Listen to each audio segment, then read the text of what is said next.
Hey there, super Google students. I'm here today to help you get started with using Google Slides. Google Slides is such a fun way for you to share work and to pretty much just be able to design, create, and present things that you're learning about. So we're going to go ahead and get started today. I'm already in Google Slides.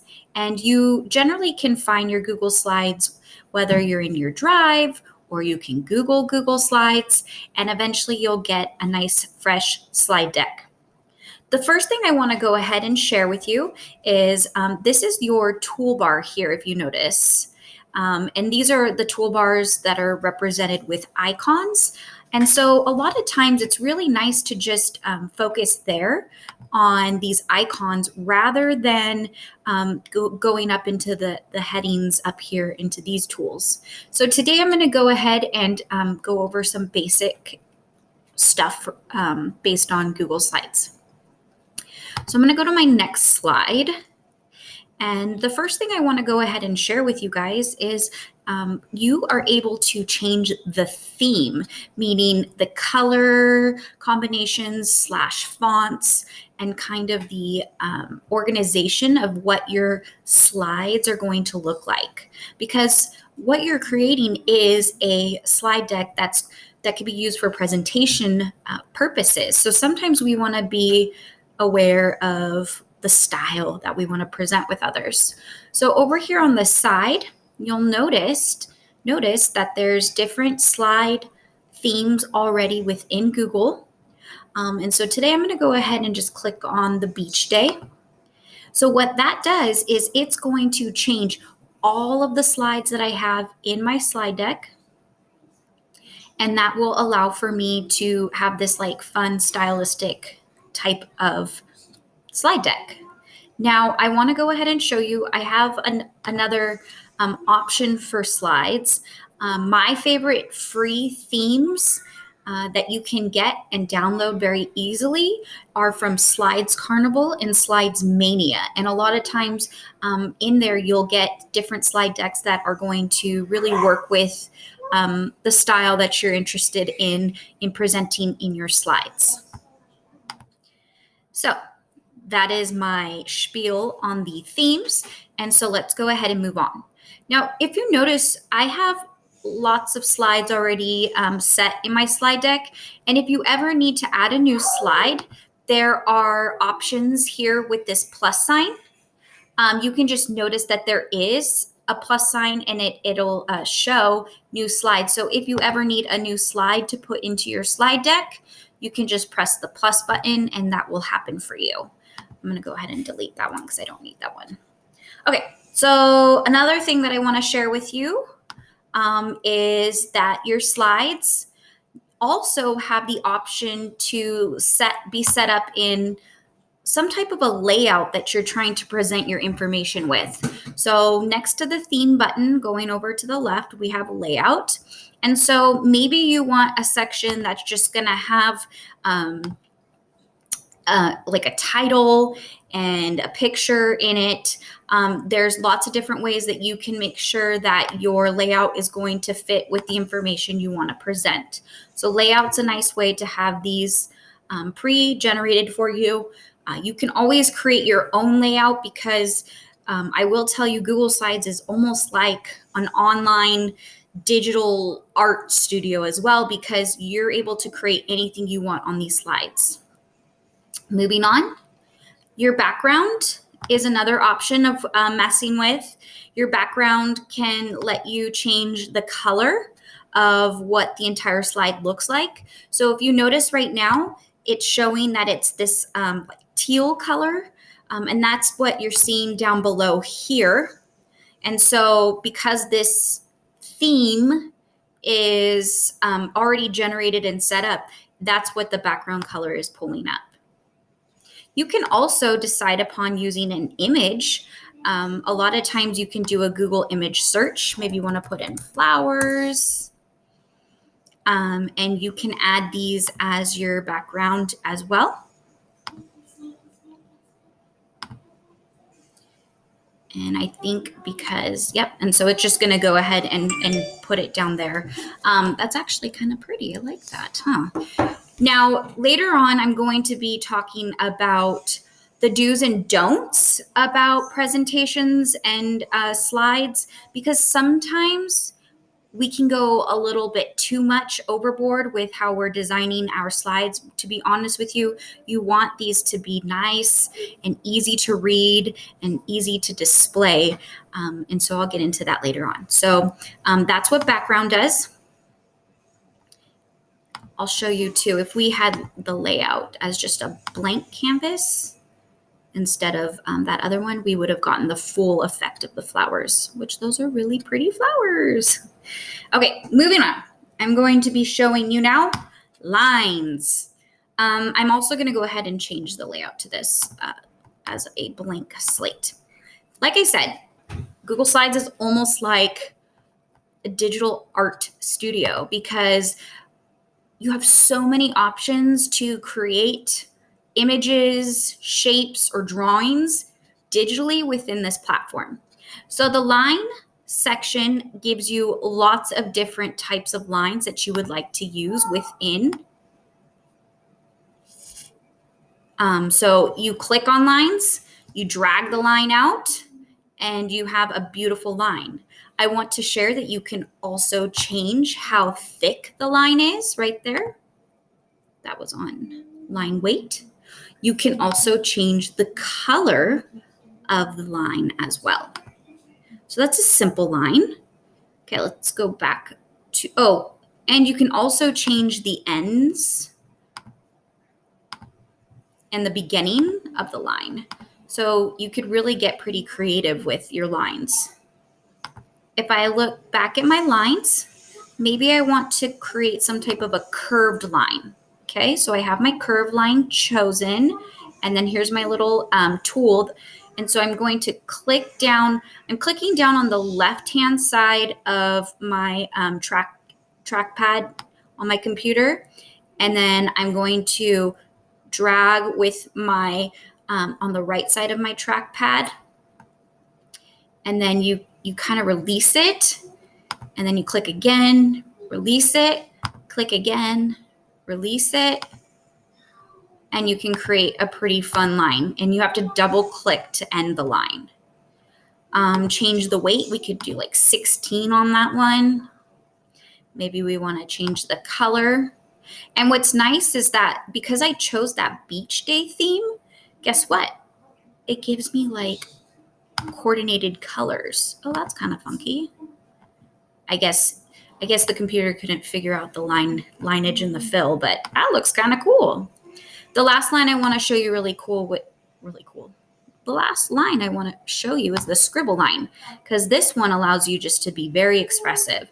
So remember, I'm clicking on the left side of my trackpad, and now I can just go ahead and make any type of shape, squiggly lines. Okay, and maybe I want to change the weight to about 8. And let's make it that pretty teal color.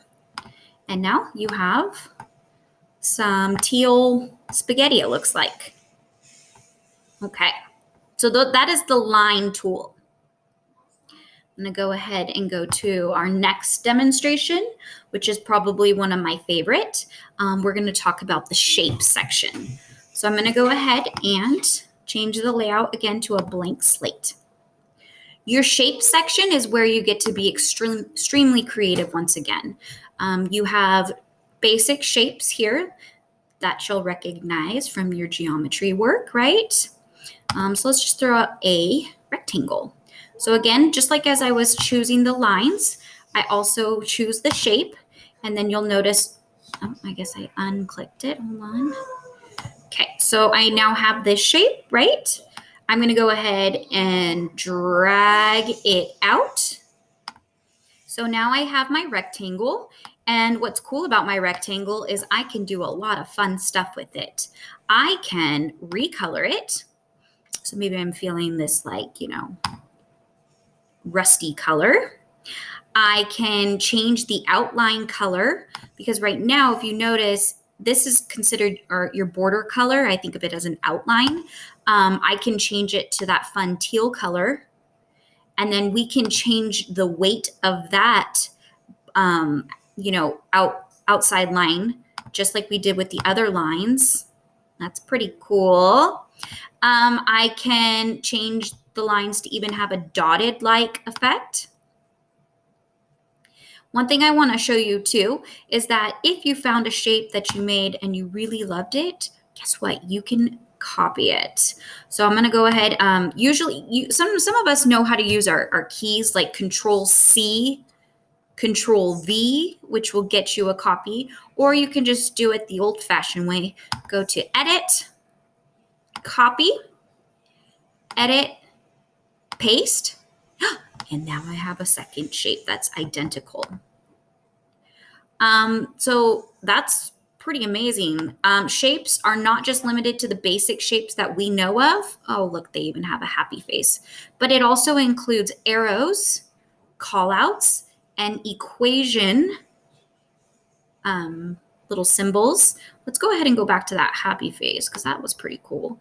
So again, I clicked on the happy face. I can drag it out. And there he is, or she, however we want to describe them. And maybe I'm feeling like a purple face. And let's see what if we change it to like this white color. Oh, look it. Now we can actually see the eyes and the mouth. I changed it to a 12 font. Now, one thing I really want to show you right now that it's a little advanced, but I think it's so necessary because it makes your things look like stickers. Go ahead and select this little area again. And I'm going to go to Format Options. There's an area called Drop Shadow. And what Drop Shadow does is it creates some type of a shadow behind your image. So it gives it a little bit more of a pop. So I'm going to change the transparency from that neutral mode all the way down to 0 transparency, meaning it's going to be transparency means I can see through it, right? Well, I am not going to be able to see through it. It'll have a darker shadow behind it. I can change the angle on it. You can just be creative and see how you want to mess with those little adjustments. But look at that. Looks like popping out of the picture. So much fun. Again, shapes right there in your toolbar. Good times. Moving on. We're going to talk about images. Okay, so let me go ahead and change the layout. Let's go ahead and let's do a layout like this. So images is another way to just enhance your slides because obviously you get to put in pictures. If you notice next to the shapes, you have Insert Image. And there's a lot of different options. You can upload from your computer. If you're using a Chromebook, sometimes you won't have that many images directly on your Chromebook, but you might have them in your drive. You can look up through your Google Photos if you happen to have some photos in there. A URL, it's a little advanced, but Google it if you need to figure that out. Or you could even take a picture of yourself. There's also an option that gives you search the web directly within your actual slide deck. Now, in the past with my students, I've always suggested that they go to another tab and search for an image through just Google, because for some reason, this little sidebar here doesn't give you the same amount of search results, or like you just don't have that many options, to be honest with you. But we'll try it out today. So puppy, I just think puppies are great, right? Okay. And so what I'm going to do is I put in puppy, and then I'll go ahead and find a nice little picture of a puppy. You click on it. Right now I'm going to have to move this a little bit out of the way. Let's see if I can just drag it actually. Oh, it's because because I am in the way of inserting it, aren't I?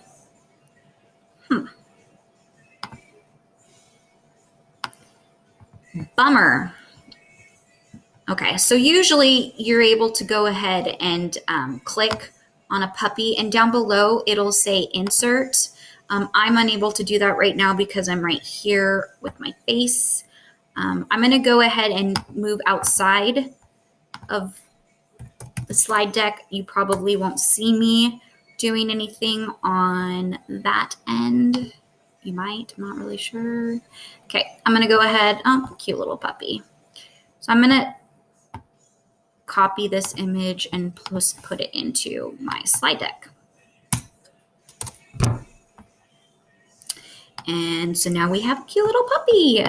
What's great about images as well that you can start getting more familiar with too is you can edit these as well.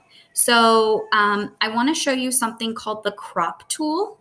So it's masking an image. It's ultimately like in a simpler term of cropping, but you can crop these photos to have different shapes. So maybe you're interested in making him as a sun. I'm going to go ahead, and this is the undo button here. Maybe I want to make it into this nice little curved rectangular shape. And I have my puppy. And over here to the side, I could write about my puppy. Once upon a time, there was a puppy named Skittles. Skittles loved to sleep. Story of Skittles. Whatever you would like to do, feel free to do that. But images is a really great way to go ahead and make your presentations appealing to the eye. Okay, I think that was it on images for that. Yeah, that's good. Okay, let's go down to this next slide. I'm going to go ahead and show you, this is the text box tool. And so what you're going to do is just like shapes and lines, you'll see once you've clicked it, you'll have that little cursor there. I'm going to go ahead and pull it out this far. So this is actually creating a text box as to where there wasn't a text box there previously. And then I can resize this and place this text box wherever I want to. But ultimately, this is where I'm going to be able to type in words. So let's say, well, because it's like Friday, let's just write Friday. Yeah. So if you notice right now, though, Friday's kind of like over off to the side, and maybe I wanted this to be my title. So what's great about the text box is that you can edit it as you would like. First of all, look how fun, fonts. So there's lots of great fonts that are already within Google. I have lots that I've added. You can always add more fonts, like fun, pretty, cool, cute fonts by clicking on more fonts. You can get stuck in here for a long time looking at stuff. But you can add more fonts to your collection of fonts by adding more fonts. And then you can change the size. So if obviously I want this to fill in as a title page, I can go ahead and make it a larger size.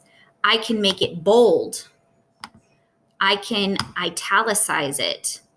I can underline it. I could even change the color. Feeling that color right there. That's nice. You can outline your fonts. For now, though, I'm going to keep it transparent. And then this is another really important part of the slides, especially when you're trying to put font in and make it look nice and make sense and symmetrical. You definitely want to make sure that you can center things. You can also center it even better in your box. And there's your fonts in a text box. Okay, next one. What's great about Google Slides is that if you were creating a presentation, you can always go to Insert for some more elements that you want to add, you can record yourself talking within the slides, and you can even add a YouTube video or a video maybe that you've uploaded yourself. But I'm going to go ahead and grab a YouTube video really quick. You probably won't see me on the other end, but maybe you are. I'm not really sure. I'm going to look up jumping goats. And we're going to look up, oh, there we go, cute baby goats jumping.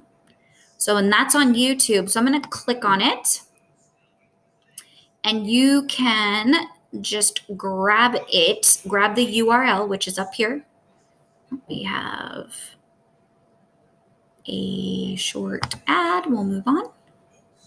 Cute babies. There we go. Look how cute. Okay, I'm going to grab that video, which is up here. I'm going to Control C. And then I'm going to go ahead and go over here. Control V. I apologize if you did not see me grabbing the actual YouTube URL, but I did. I copied and pasted it into this little section here, and then it pops up directly. And then what it's going to do is it's going to actually insert it into my presentation. Snazzy. You can even go ahead and do some format options, whether you want it to start at a specific beginning or end at a certain area, and or like turn on right away once you get to that slide. Moving on. The other thing I thought that would be beneficial to share with you guys is word art. It's pretty much just like your text box, but the thing that you'll notice that's a little bit different is that it's a thicker representation of your fonts. So again, I went to Insert, Word Art. Let's go ahead and put goat in there. So I'm going to click on that. Goat. And look how cool. So you have that more outlined look of a font, just like you can do with the other text box fonts. You can change the font style as well so that you can be a little bit more stylistic. You can change the color of the font, both the inside color and the outside. And what's great about all of this too is that you can format options on these and your other fonts. You can add a drop shadow to it. Pretty crazy, right? So that is your word art. And last thing, which I think is more or less important if we're using Google Slides as a way to show our learning. What's great in the insert section is that you can add diagrams. So sometimes you want to share information in a diagram. So maybe you're talking about stories and or history. You can use a timeline that's pre-generated for you. You can choose how many sections you want to add. Some of them are a little bit more complicated than others, but once you play around and get a hang of just kind of inserting diagrams, you'll notice that it's a really great way to share your learning. And so I just put a pre-generated diagram in there. All of these things are changeable. You can go ahead and change what these words say, because they don't even say words. It's just gibberish. But you can go ahead and put in information. So the beginning of Skittles' story is... You can even change the coloring of these things as well. I won't go deep into that. You would definitely have to mess around with that on your own. But just another option, diagrams. So I think that's like the basics that I wanted to share with you. Remember that if you ever want to share this with your teacher or your family members or maybe a fellow student, you always click on the share button and you can enter their names. and whatnot, you can either have them be able to edit it, and if you don't want them to mess with your presentation, then you would ask them just to view it. You can even ask your teachers to give you some feedback, like they can comment on it. So those are the basics. I hope that that was helpful and useful for you. 2 things that I'm leaving you with. This is a great resource, and the URL is down below. This is done by Marlena Hebern, and she has done an excellent job of showing us like what's the worst presentation ever. Because a lot of times we make presentations and they don't do it for us. They either are confusing, hard to look at. So this is a great way to learn about how to not make a bad presentation. And this is a little bit of an advanced element here. This is going to give you more information about how you can take your Google Slides even further, and that's the URL down there below. Again, I hope this was helpful. Remember that Google Slides and anything Google is fun to use, easy to use, and all you have to do is just sit down and get familiar with the tools, and you'll be an expert in no time. See you guys soon.